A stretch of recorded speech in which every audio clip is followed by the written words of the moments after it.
Ressonância.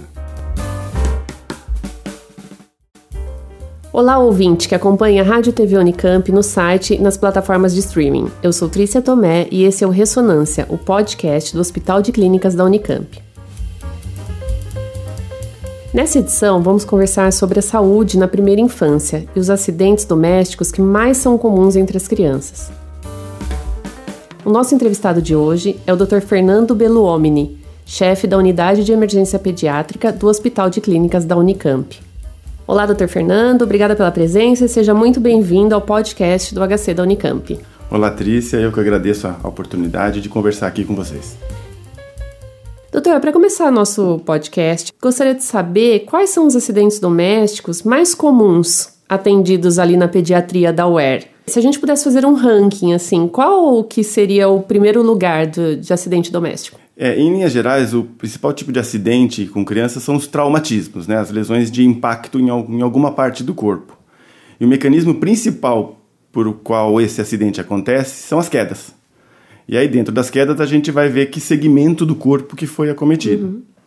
Por exemplo, se é na cabeça, se é no corpo, quebra um braço, aí que vem a quebra do braço, ou um traumatismo craniano até, às vezes, né, dependendo do... A gente consegue, acho que fica didático para a gente dividir no segmento do corpo que foi acometido.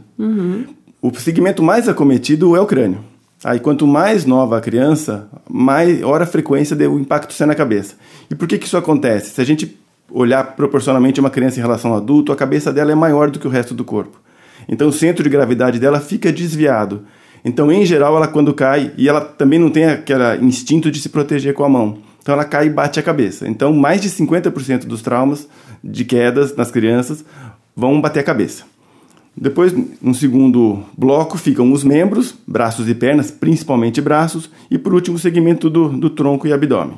E aí a mãe chega lá desesperada, né, e que o filho bateu a cabeça, tá com galo muitas vezes. O que pode fazer nesse caso, assim, e tanto em casa, se tem algum procedimento para ela fazer em casa já, ou não? Porque a gente escuta falar muito isso, não pode deixar dormir, tem que ficar esperto se vomitar, né? Tem vários fatores aí que a gente tem que observar. Perfeito. Assim, em relação ao trauma de crânio, que é a procura mais prevalente nesses traumatismos, a gente tem uma linha de cuidado que o médico vai definir a necessidade de avaliação e de investigação complementar baseada numa série de fatores.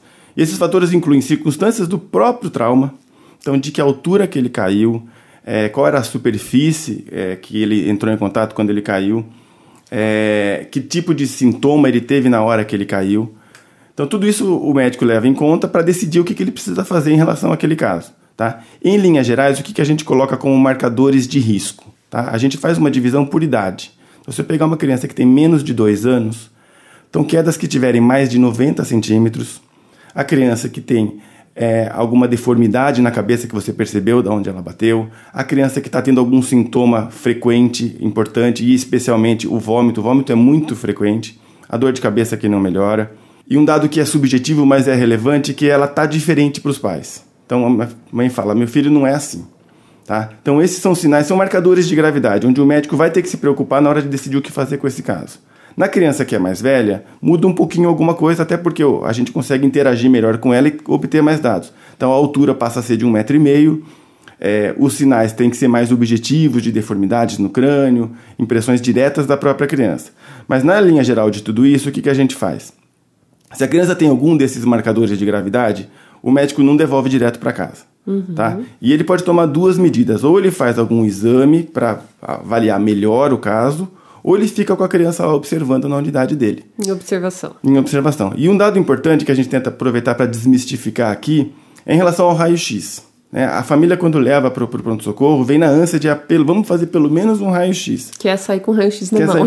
O raio-x de crânio não serve para nada. Tá? Porque ele só vê o osso da cabeça, né? Vê a calota. E o que a gente está preocupado é com a lesão que tem acontecido para dentro daquilo, né? Com o cérebro. E ele não vê. Quem vê isso é a tomografia.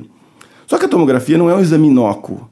É um exame de uma alta taxa de radiação. É um exame que, se a criança é pequenininha, a gente precisa sedar, precisa fazer medicação. Então tem os os seus eventos colaterais possíveis. Então a gente seleciona muito bem, baseado em critério técnico, se a gente vai fazer tomografia, se a gente vai manter em observação ou se a gente vai ter segurança de liberar direto, tá? No pré, em casa, esses mitos de não pode dormir, não pode, né? É assim, eu costumo dizer que a criança tem que estar igual como ela sempre é. Então, aquele soninho depois do almoço que ela teria. Se eu ficar segurando ela acordada, ela vai ficar mais irritada, agitada, vai chorar, de tanto chorar vai vomitar, e aí eu vou criar mais fatores que vão me confundir. Então, deixar ela, se ela está se comportando naturalmente, igual ela sempre se comporta nos minutos e horas subsequentes ao acidente, teoricamente não precisa de uma abordagem médica. Mas aquilo que eu falei lá no comecinho, se a mãe percebeu algum comportamento diferente ou algum daqueles sintomas estão acontecendo com frequência de vomitar, de queixar da dor, traz para a gente olhar, que aí a gente dá a opinião mais definitiva e técnica. E sobre a ingestão de produtos de limpeza, né, produtos tóxicos? É muito comum as crianças ingerirem esse tipo de produto achando que é suco, refrigerante, né, que eles são coloridos normalmente, chamam a atenção.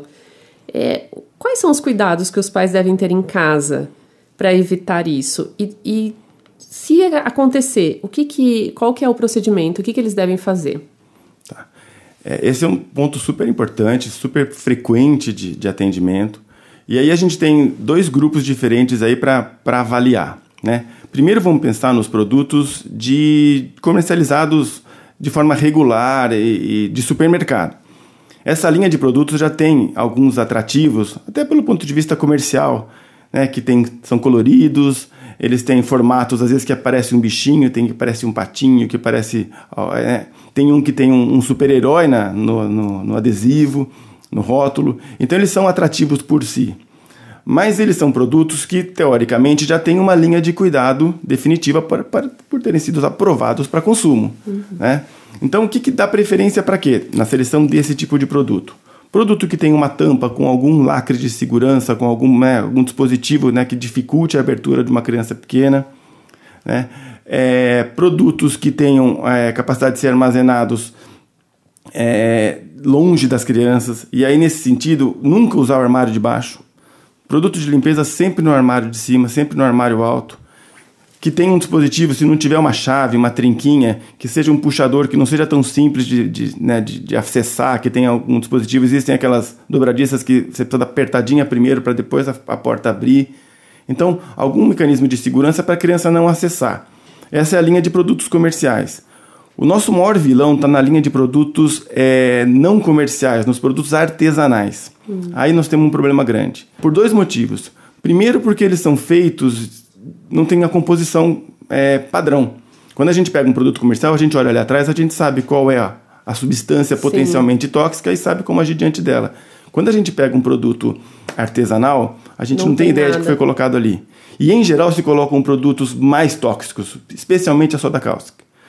E um outro agravante desses produtos é que, por eles serem artesanais, eles são armazenados em garrafas de PET, que a criança olha para ela, aquilo ali é o refrigerante, que ela conhece o formato da garrafa, a cor da garrafa. Então a gente tem esses 2 problemas, ela fica mais atrativa porque está numa garrafa de PET e tem uma composição não conhecida e, em geral, potencialmente mais grave. Então, hoje em dia tem, né, aquelas travas de segurança que a gente compra em loja, até loja para criança mesmo, né, que coloca em gaveta, em armário para não abrir. Então, tudo isso acho que os pais têm que prestar atenção e tomar cuidado.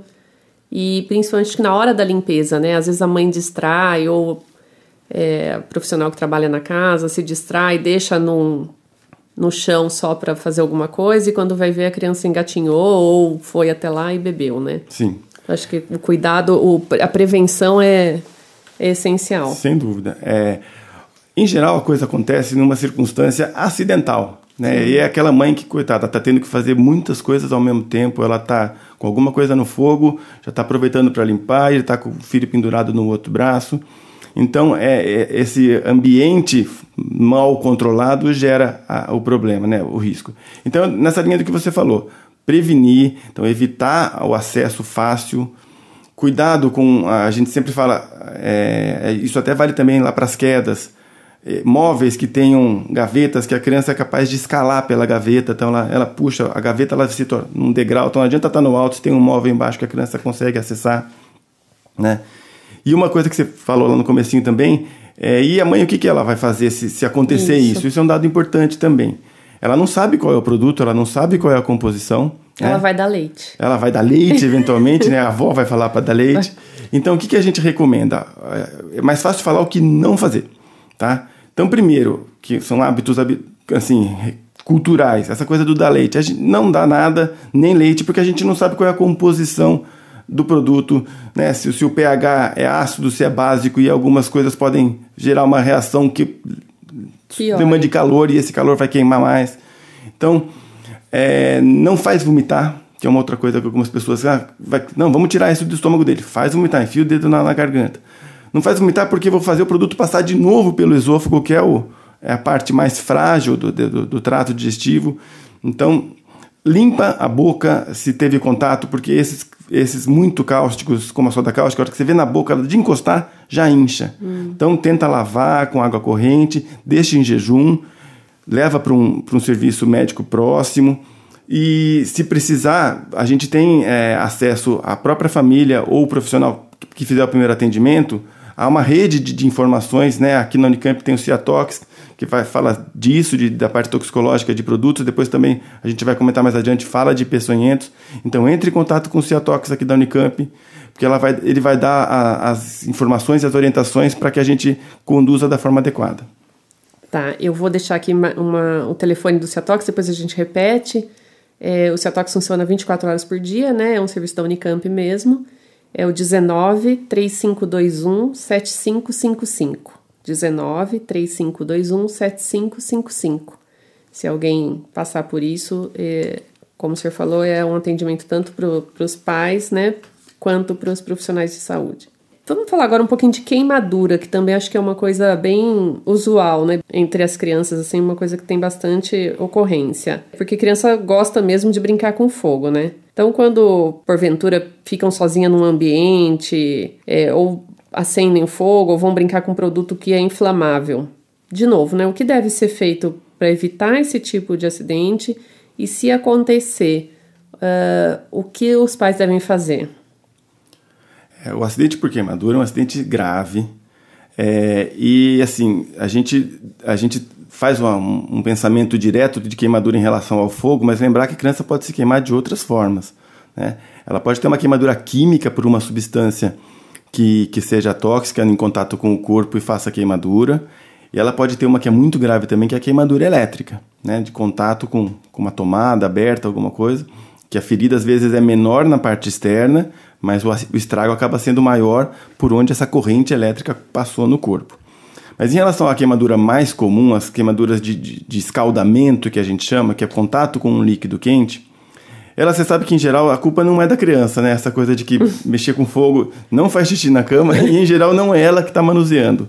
A experiência que a gente tem é que a criança é vítima de um comportamento de outra pessoa que fez a queimadura. Então, o que está acontecendo em geral? É a mãe que está cozinhando com a criança num braço e tem a panela no fogo, com o outro o óleo está quente para fritar alguma coisa, deixou a alça da panela para o lado de fora, então aqui também já fica uma dica, então está cozinhando, roda as alças das panelas todas para dentro do fogão, a criança bate ali porque está no colo da mãe com o pé, faz uma alavanca e joga no corpo dela. Outra situação frequente também que a gente recebe bastante são os churrasqueiros de fim de semana, né, que diante já de um braseiro não tão vigoroso, jogam ali uma substância inflamável e a criança está por perto, aquilo volta direto numa explosão em cima de todo mundo. Então, em geral, ela é vítima desse tipo de cenário. O que fazer? Assim, vai depender da onde acometeu, né, da substância envolvida nessa queimadura, mas em geral a gente pode dar algumas dicas. Então, primeiro, se é uma queimadura dessa de escaldamento, é um líquido quente que veio, a gente tenta, na medida do possível, resfriar a pele. Lógico que não vai colocar uma bolsa de gelo, mas joga lá uma aguinha corrente, né, de temperatura ambiente da torneira para resfriar esse local acometido. Se envolveu alguma substância de contato, então era uma pecinha, derreteu um plástico que está grudado ali, tenta tirar isso, porque enquanto ele estiver ali, ele vai continuar propagando o calor e estendendo a profundidade dessa queimadura. E conseguiu resfriar um pouquinho, cobre com alguma substância limpa, uma toalhinha, um lençol, e leva para o médico. Tá? Cobrir não vai grudar. Então, você tenta... se grudar, a gente tira lá o sorinho. Tá? O importante é proteger a superfície. Para não contaminar. Isso, tentar evitar. Quando a gente chega para atender, daí a gente vai definir a gravidade baseado na extensão do corpo que foi acometida e nas áreas que foram acometidas. Nós temos áreas nobres. Então, algumas áreas, a área do rosto, a área das mãos, a área das grandes articulações, a área do períneo são áreas nobres. Então, essas áreas, independente de pegou bastante ou pouco, tem que atender com muito cuidado. Porque são áreas que depois que eu tenho um risco de sequela grande. Então, por exemplo, uma queimadura na mão. Se eu não cuidar direito, ela dá aquela retração, eu perco a capacidade funcional dessa mão depois. Então, às vezes, é mais grave uma queimadura que pegou a mão só do que, por exemplo, que pegou as costas inteiras. E isso o médico avalia na hora, tá? Uma coisa importante que eu esqueci de comentar, não passa nada também, a tal da pasta de dente. Não passa pasta de dente, passa só uma aguinha para baixar a temperatura e traz pra gente. A gente vai passar os produtos corretos depois de uma boa limpeza. Sabe que quando chegar no hospital, essas feridas vão ser todas limpas, debridadas, que a gente chama, né? Que vai tirar toda aquela pele morta e aí vai passar direitinho a substância protetora, começar os primeiros curativos e dar o encaminhamento necessário para um centro específico de queimado ou não. Doutor Fernando, e o engasgo, né? Eu lembro que na minha época quem nunca engasgou, né? Com uma bala, acho que chamava Soft, se não me engano, até tem um meme, né? Que é a criança com uma marca de mão nas costas. Que realmente eu fui salva por uma prima minha, porque eu engasguei com uma bala Soft e ela deu um tapa nas minhas costas. Carinhoso, tapa bem carinhoso. Bem carinhoso, que ela fala disso até hoje. E essa bala, ela era redonda, né? Bem dura e... Toda criança engasgava com ela, era impressionante. Tem engasgamento também com moeda, né, se não me engano. Acho que as crianças põem muita moeda na boca, eu já ouvi falar sobre isso. Ainda ocorre isso hoje? E o que os pais devem fazer numa situação de engasgo, que é uma situação bem desesperadora, né? A criança que coloca a gente chama de corpo estranho, né, esse objeto que não devia ir para a boca... esse objeto tem 2 caminhos que ele pode seguir. Acho que aqui vale a pena a gente dividir a abordagem de acordo com o caminho possível desse objeto. O engasgo, né, considerando a possibilidade desse objeto ir para a parte do trato respiratório, que é a situação mais grave, é a situação mais crítica. Que é importante a gente lembrar? É menos provável, tá? Até pelo tamanho das coisas. Para você ter uma ideia, o tamanho da nossa traqueia é mais ou menos o tamanho do nosso dedinho, o diâmetro. Então não é qualquer peça que vai cair ali, mas pode cair uma peça de brinquedinho, uma peça, né, que a criança acha no chão, Lego, uma né, pedrinha, ela pode aspirar, quer dizer, essa peça tomar o caminho do trato respiratório. Então, nos corpos estranhos que vão para o trato respiratório, são situações críticas. E aí, dependendo do grau de obstrução que esse corpo estranho faz na parte respiratória, ela pode evoluir rapidamente, inclusive para óbito. Então, a gente tem que conhecer as estratégias de assistência a isso. Então, isso é uma das coisas que reforça a necessidade dos cursos de primeiros socorros para a população geral, mas especialmente para os cuidadores de escolinha, né, de parques, que estão assistindo grandes grupos, porque isso realmente pode acontecer. Em linhas gerais, como é que isso acontece? Quer dizer, esse objeto, quando vai para uma área, para o trato respiratório, uma obstrução quase que completa, como é que a paciente se apresenta? Ele apresenta um olhar desesperado, ele coloca normalmente as 2 mãozinhas assim em volta do pescoço, ele tenta falar, não sai voz, ele tenta tossir, não faz barulho. Então, nessa circunstância, a gente precisa intervir. Se está um pouquinho diferente disso, ele ainda fala, a tosse dele faz barulho, eu nem preciso intervir, eu só fico ali assistindo do lado, estimulando porque ele tussa para tentar expelir. Mas se ele não está conseguindo expelir sozinho, eu tenho que intervir. A gente não tem imagem aqui, então a gente tentar explicar mais ou menos, mas depois é importante conhecer isso, as manobras de desobstrução de via aérea. A gente divide por idade. Se é um bebezinho até 1 ano, a gente pega o bebezinho, põe no antebraço, põe ele de costas e aí você dá 5 golpes nas costas dele, sucessivamente. Golpes de verdade, não precisa ter dó não, com o calcanhar da mão aqui. Bate 5 vezes. Bateu 5 vezes, você vira ele completamente, ele vai ficar aí de frente para você, de barriga para cima, e aí você vai apertar 5 vezes no tórax dele, como se fosse aquela manobra que a gente assiste de ressuscitar as pessoas. E vai intercalando isso, até se ele consegue expelir. Se já é uma criança maior ou um adulto, aí a manobra é um pouquinho diferente. Você vai por trás da pessoa, você abraça a pessoa por trás, junta os seus 2 braços na altura para cima um pouquinho do umbigo e você faz uma força para cima e para dentro. Você imagina que você está fazendo um J na barriga dele. Você entra para dentro um pouquinho e depois você sobe. Também em golpes sucessivos, até que essa pressão que você faz no abdômen consiga expulsar esse corpo estranho. Tá? Então, esse é da parte respiratória. Tem um nome essa manobra, né? Tem, chama manobra de Heimlich. Heimlich. Heimlich, se o pessoal quiser procurar aí. Isso, boa. Manobra de Heimlich. Consegue assistir alguns vídeos no YouTube, vale a pena, porque isso salva a vida. Tá? Isso salva a vida, a gente já vive. Eu já vivi isso numa festa de família, aí uma senhora que engasgou, eu percebi, ela estava na frente do lavabo, assim, eu percebia que ela estava engasgada, a gente foi lá e conseguiu ajudá-la. E até hoje a pessoa me encontra e fala disso faz mais de 10 anos, então é muito gratificante. Ai, que bom. Agora, quando ela toma o caminho do trato digestivo, aí é um pouquinho diferente. Então, pôs na boca, em vez de aspirar, engoliu. Aí, quando vai para o caminho do trato digestivo, aí eu vou pensar, primeiro, aonde enroscou e qual é a substância que enroscou. Tá? São as 2 decisões que o médico vai ter que tomar. Então, os pontos que ela pode enroscar, principalmente no esôfago, aqui no comecinho, eventualmente no estômago. Quando passou do estômago, em geral, vai embora. Então, caiu no intestino, não tem muito o que fazer, independente da substância, da composição da pecinha que foi ingerida. Mas aquela que enrosca no esôfago. Enroscou no esôfago, aqui no comecinho, tem que tirar, não tem jeito. Tá? Tem que tirar, então tem que procurar um hospital que tenha recurso de endoscopia. Eu vou tirar isso com urgência ou com emergência de acordo com a composição dessa substância. Já falo disso, mas as 2 tem que tirar. Caiu no estômago. Caiu no estômago é uma substância, uma peça que não tem um potencial cáustico de lesão de local ali, eu espero em geral até uma semana. Então isso é uma coisa frequente, a gente recebe muito encaminhamento aqui no HC, que tem lá a moedinha no estômago. A gente não mexe em uma semana. Tem que esperar, porque é uma peça que não tem esse potencial local de lesão e ela tende a ser eliminada. E como eu falei, passou do estômago, esquece. Mas que peças são essas que eu estou falando que potencialmente têm lesão local? São as peças que têm substâncias cáusticas. E o vilão aqui são as pilhas e baterias. Então aqui a gente precisa de um cuidado específico, a gente precisa de reforçar aqui a orientação, porque aí a coisa muda. Aqui eu tenho que tirar rapidamente. Se ela está no esôfago, eu tenho que tirar quase que imediatamente, o mais rápido possível. Quer dizer, lógico, é o tempo de chegar num serviço que tem endoscopia, mas o endoscopista vai entrar, o anestesista não vai esperar jejum, vai tirar de uma vez. No estômago, a mesma coisa, vou programar rapidamente essa tirada.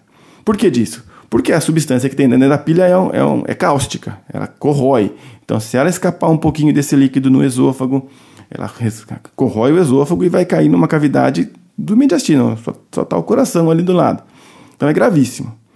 E um ponto importante é que o cara que faz o raio-x para fazer o diagnóstico, quando ele pega uma pilha e quando ele pega uma bateria dessas de balança de banheiro, o formato delas é igualzinho.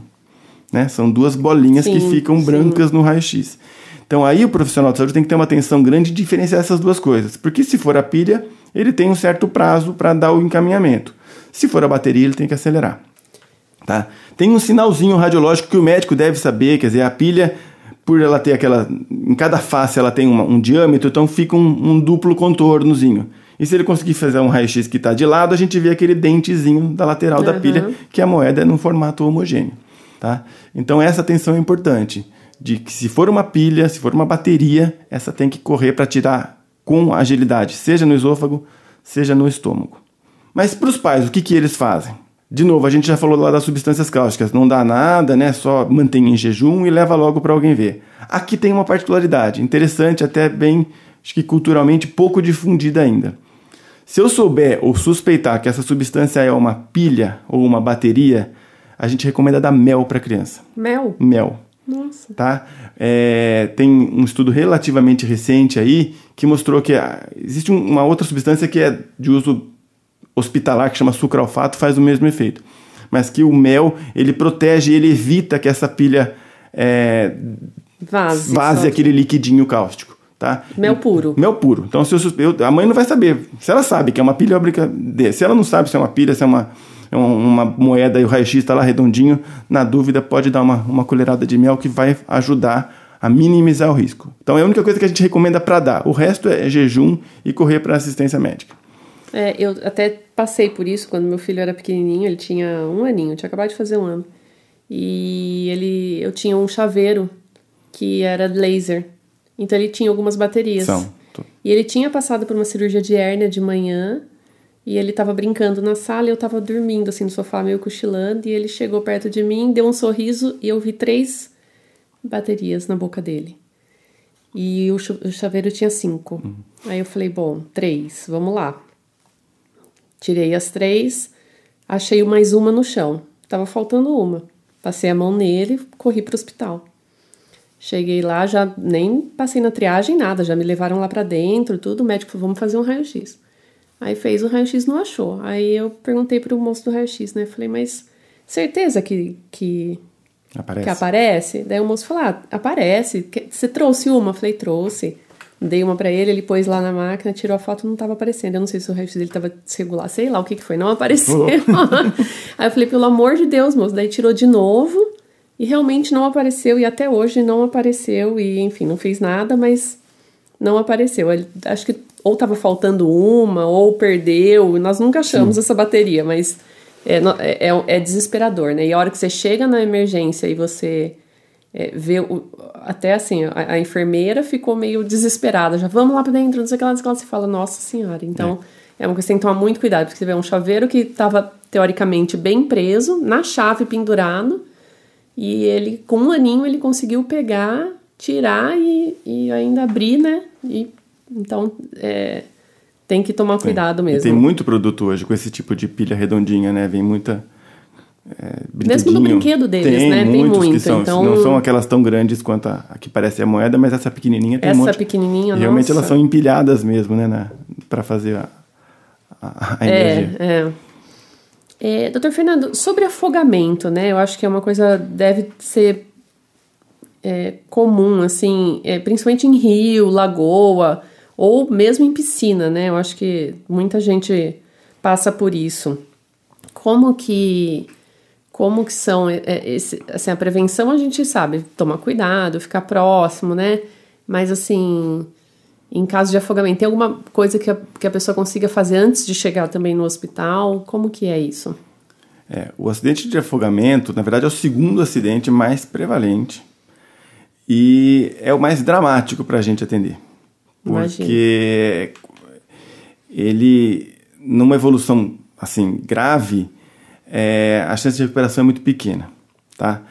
Mas a sorte é que, assim, em geral, os quadros são leves, alguém percebe, tira logo.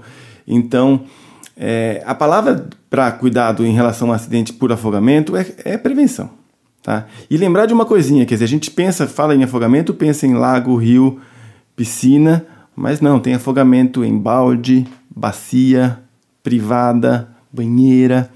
Então, lembra que às vezes eu tenho um pequenininho que tem aquele balde ali, ele bota o bracinho para olhar lá dentro, tomba e não consegue sair. Por isso que tem esses baldes hoje mais molengas, que a gente acha ruim de manusear para trabalhar, mas é exatamente para isso. Por ele não sendo rígido, a hora que a criança apoia nele, ele derruba a água toda. Tá? Então, é o ambiente que você vai ter que zelar e cuidar para evitar esse tipo de acidente. Tá? Então, no ambiente doméstico, esse cuidado com essas peças que a gente dá pouco valor. Então, o balde, a privada sempre tampada, a banheira, se tem, esvazia logo. Aquelas piscininhas também, né? Infláveis, né? Também usou, esvazia. Porque são coisas que, como você não está vendo todo o tempo, todo dia, você não lembra que está lá. Você não lembra que colocou aquele pano para quarar no sol ali na bacia. Então, cuidado com isso. Em relação às áreas que a gente já sabe de risco potencial, que é piscina e praia, aí existem cuidados específicos, né? Cuidado de piscina, a recomendação da Sociedade de Pediatria é cercar, tá? Então, quem tem piscina em casa, idealmente tem que ter uma cerca de pelo menos 1,5 m de altura, com um portão e com distância também entre as pecinhas ali, para que ele não passe no meio, porque às vezes ele é pequenininho e passa no meio. Então, cercar a piscina é o primeiro cuidado. Um segundo cuidado que, assim, tem que recomendar é ter boia. tá? Então, coletinho salva a vida. É mico, é só eu que estou usando, só meu filho que está assim, né? Parece um ET no meio dos outros. Paciência, é um fator protetor a mais, né? Você está zelando. Mas o principal cuidado de todos é supervisão. Alguém nunca que tá deixar sozinho. Supervisão, né? Na acepção completa da palavra, supervisão, olhar super mesmo. Porque o que acontece? Às vezes você está ali, né? Nós estamos dois casais ali sentados na beira da piscina, os nossos filhos estão brincando ali, tem 4 adultos ali. Mas nenhum está olhando especificamente para aquilo. É o cachorro que tem muito dono que morre de fome. E um acha que o outro está olhando, Exato. né? Porque tem todo mundo ali. Então é escala de plantão. Tá? Então se nós estamos em 2 casais ali sentados, a primeira meia hora é você que está olhando e você não vai olhar para a nossa conversa, você vai olhar para a piscina. Daqui meia hora troca para ele. E avisa, né? Mim. Olha, agora é tua vez. É tua vez, você olha, por favor. Porque o acidente, isso é uma coisa que eu também já vivenciei na minha adolescência. É uma imagem que eu também não esqueço. A gente, né, da TV, do cinema, o acidente por afogamento, a gente vê aquela cena da pessoa que afunda, sobe, bate um pouco, grita, põe o braço para fora, né? Uma coisa bem visual. Chamativa. Não é assim. O acidente é absolutamente silencioso de criança. Eu lembro, eu era adolescente, eu estava numa chácara e eu e um primo da mesma idade, a gente tinha 13, 14 anos, a gente viu uma criança cair. A gente estava do lado. E naqueles, sei lá, segundos que você, né, define, hesita, que é aquilo mesmo que está acontecendo, né? Vamos pular. Eu lembro de ter olhado a criança, nitidamente ela ia descendo, não fez um barulho, não soltou uma bolha. Quer dizer, barulho zero. Se a gente não tivesse ali do lado, ninguém ia ver. A gente pulou rapidinho, puxou a criança e deu tudo certo. Mas não tem essa imagem fantasiada de grito, de bater mão, bater pé, de pedir socorro. Não tem, é silencioso. Então tem que prevenir. Então nesses cuidados de supervisão, de cercar a piscina, de ter boia, pôr logo para aprender a nadar, é uma questão de subsistência, né? de defesa própria. Sim. A gente sabe que assim, a idade a partir da qual a gente sabe que a criança consegue absorver bem é 4 aninhos. Tá? Mas tem escolinha recebendo a partir de 1 ano. Acho então, que a partir de 6 meses. Para esse potencial de se defender, de 1 a 4 anos é a idade que ele vai... Daí tem criança que vai aprender com menos, tem criança que vai aprender com mais, mas a partir de 1 ano a gente sabe, até 4, em algum momento ela aprende, e já é um mecanismo a mais de defesa. Sim. Né? Do como cuidar depois, depende do que aconteceu. Quer dizer, se você percebe, tira uma criança e ela está inconsciente, aí eu volto para o que eu falei lá do engasgo. Alguém que tenha treinamento de primeiros socorros, porque ali vai precisar fazer uma reanimação. Se a criança não dá tosse, mas está acordadinha e tal, aí dá para acalmar, tira as vestes todas que estão molhadas, porque a temperatura vai baixar, coloca uma roupa, aquece a criança, e aí com calma você leva para alguém dar uma checada, porque mesmo que ele esteja acordado, respirando, tem que ver, né, pulmão, raio-x, para ver se não aconteceu alguma coisa. Mas no grave, o suporte no local também faz bastante diferença. Então, se você está num clube, geralmente tem um salva-vida, mas se você está num ambiente doméstico, alguém que tenha treinamento de reanimação, iniciar os cuidados ali enquanto chama o SAMU. Doutor, e sobre picada de insetos, de animais peçonhentos? Agora está chegando o verão, que as crianças saem mais para brincar ao ar livre, e acho que o risco aumenta um pouco. Quais são as picadas, né, mais comuns, como agir, enfim, tudo isso, toda aquela instruções para os pais aí? Assim, a gente tem um leque grande de possibilidades, né, desse tipo de acidente por picada ou por contato com um inseto ou com um animal que produz alguma reação no nosso corpo. Então a gente costuma dividir naqueles que são mais graves, né, e aqueles que são mais usuais, mais benignos. Então o que tem de usual? O usual tem picada de formiga, picada de abelha, picada de marimbondo. Então, esses todos, o principal incômodo é a dor. Tá? Lógico que se você tem alguém que é alérgico e tal, daí você tem um risco maior desse acidente ter maiores proporções. Mas, em geral, é a dor local, o incômodo local. Do mesmo modo que a gente falou dos afogamentos, tem os acidentes que acontecem também, né? Na praia, contato com água viva também. E, em geral, o cuidado é local pela dor. O grupo que te dá algumas preocupações a mais tem 3 categorias aí. Tem as aranhas, tem os escorpiões, tem as cobras e tem na verdade 4, as taturanas. Tá? Então, são 4 grupos aí que as crianças estão mais expostas. Vou te dizer, em prevalência, hoje, e em gravidade, o principal é o escorpião, tá? Eu vou deixar de falar do escorpião no final, vamos falar dos outros. Taturana. Então, a taturana, né, a gente tem, principalmente aqui na nossa região, aquela taturana que o povo chama de cachorrinho, né? Que ela é peludinha. Toda peludinha. Então, essa taturana, ela não costuma ter grandes fenômenos sistêmicos, não grandes repercussões. De novo, o incômodo maior dela é local, é a dor. Dizem que dói muito. Dói muito, tá? Então, isso a gente pode assistir tanto com remédio por boca, tem gente que pode até fazer umas anestesias locais, assim, no incômodo. Mas a cachorrinha, em geral, é isso. Tem uma outra que é um pouquinho diferente, que tem menos na nossa região aqui, tem mais no sul, que chama lonômia. Ela é diferente, ela tem umas anteninhas e essa pode fazer algumas alterações na coagulação do sangue. Então, na dúvida, o que a gente faz? Se a família tiver condição, traz pra gente. Captura o bichinho lá, são bichos lentos, né? Não são bichos que fogem rápido. Sim. Captura, põe no vidrinho de maionese e traz junto com a gente, tá? Cobra é um acidente grave, pouco prevalente, apesar da região ter bastante cobra por aqui, a gente tem especialmente a jararaca, não é tão frequente em criança. Em criança a gente tem mais aranha e principalmente escorpião. Das aranhas, as aranhas, tem várias aranhas, né, no ambiente doméstico nosso, que podem dar acidente. Algumas vão precisar de algum tratamento específico, mas em geral também a gente só cuida pela dor. Tem uma aranhazinha só que até, do ponto de vista de impressão, de se olhar para ela, é que você dá menos bola para ela, é mais michuruca, que a aranha marrom, que chama Loxosceles, que ela é pequenininha, ela que tem o pior veneno. Mas a mesma coisa, a família não precisa saber de nada disso, ela recolhe o bichinho com a picada e traz pra gente. O vilão da hora agora é o escorpião, tá? O escorpião é um acidente extremamente prevalente. A gente tem acidente por escorpião o ano inteiro, é uma praga urbana. E esse a gente tem que saber cuidar bem, tá? Porque especialmente para as crianças, o veneno dele pode ser grave, pode levar a uma situação clínica grave e tem tratamento, tem antídoto, tá? Então, como proceder num acidente por escorpião? A família, às vezes, não acha o escorpião. É uma criança que está dormindo, acorda chorando, a mãe não sabe por que está chorando, hora levanta o lençol. Ele também é um bicho lento, não é um bicho rápido. Se você procurar o ambiente, você acha. Às vezes de calçar sapato. Está dentro de um sapato. Isso, né? Então, da roupa. Recolhe o escorpião, traz junto. Por quê?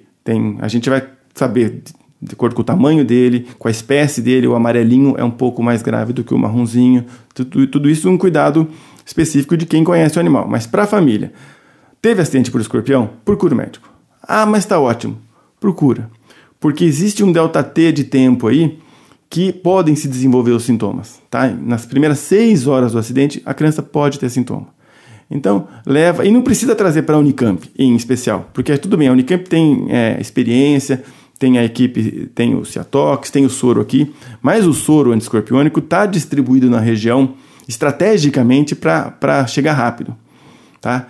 Então, levando para o hospital, de acordo com as manifestações clínicas que a criança tiver, a gente vai indicar ou não a necessidade do soro. O que é sinal de gravidade para a mãe conhecer? Começou a vomitar. Quer dizer, tomou picada de escorpião e começou a vomitar. Tomou a picada de escorpião e começou a suar frio. Sente o coração muito acelerado, pálido. Então, esses são sinais de que o veneno está numa concentração que provavelmente vai indicar a necessidade do soro. Então, leva para o lugar mais próximo. De novo, essa rede de contato, Ciatox. Onde você está? Eu estou em Sumaré. Sumaré tem soro em tal referência. Vai lá, toma o soro e depois, se precisar, transfere para a Unicamp. Porque o que acontece muito é que o pessoal coloca assim, eu estou numa cidade pequena, aí eu ponho no sistema de regulação de vaga, né, que é a CROSS, para ir para a Unicamp. E aí fica lá até o cara colocar os dados no sistema, até o regulador que está lá em São Paulo receber os dados, entrar em contato com a Unicamp para ver se ele está perdendo tempo. Sim. Faz o soro logo, porque em alguém na região ali perto tem o soro. Depois, se precisar, para tratar as complicações, a gente recebe. E ele chegando em qualquer unidade de saúde, ele vai ser orientado. Se não tiver naquela unidade, num raio ali estratégico, tem. Tá? E o critério para indicar o soro é do médico, mas ele tem um manual amplamente divulgado que ele vai definir de acordo com esses sintomas que eu falei. Do vômito, da alteração cardiorrespiratória. Ele vai definir se precisa ou não do soro. Tá? E o atendimento do Ciatox é 24 horas, né? É 24 horas. E, se não me engano, tem um WhatsApp. Eu precisei uns tempos atrás e eu acho que era por WhatsApp. Depois que você liga, ela passa, pede para você mandar a foto, por exemplo, né, do animal. A foto é muito frequente de se usar para ferida de aranha. Porque essa aranha que eu comentei, que é a aranha marrom, a Loxosceles, ela dá uma ferida muito peculiar, muito característica. E é uma picada que não tem dor, é indolor. Então, às vezes, a pessoa nem sabe que foi picada e começa a aparecer aquela ferida horrorosa. A gente teve um menino recentemente que procurou a gente com isso. Uma ferida horrorosa no tornozelo que vai ficando marmórea, vai ficando necrótica. E aí o CCI, o CCI é o antigo nome do Ciatox, eu sempre me atrapalho com o nome.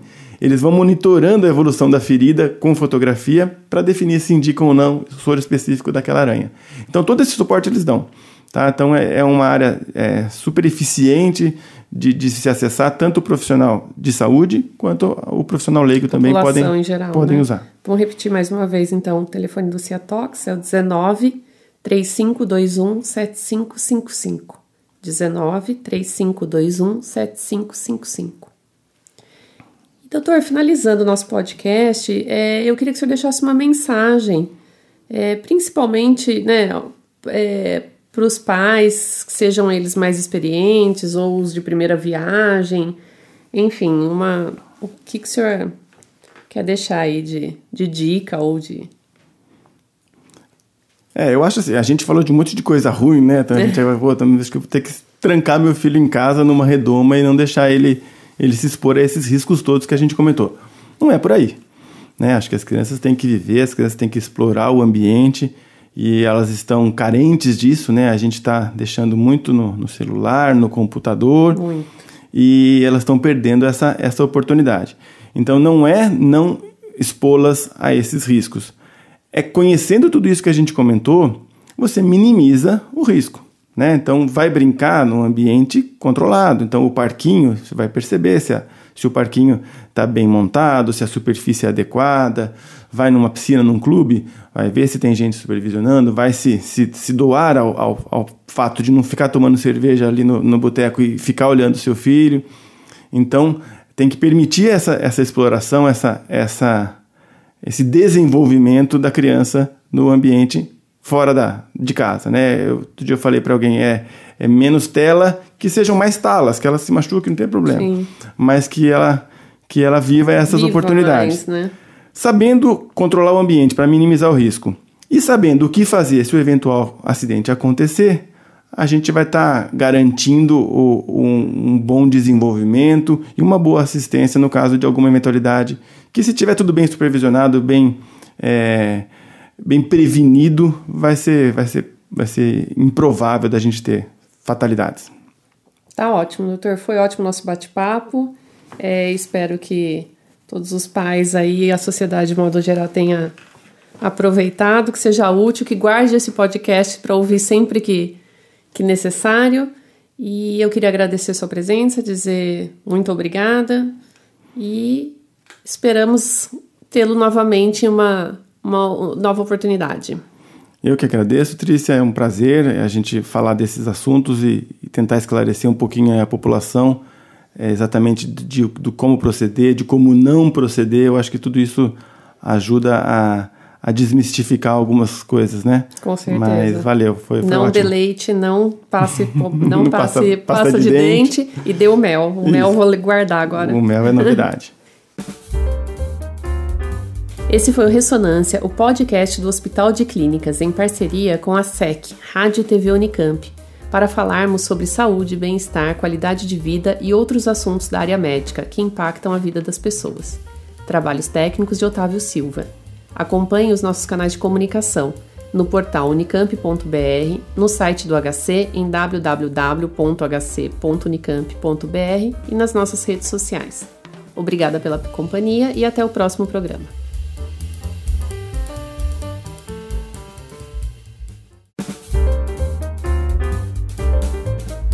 Ressonância. Saúde, bem-estar e qualidade de vida.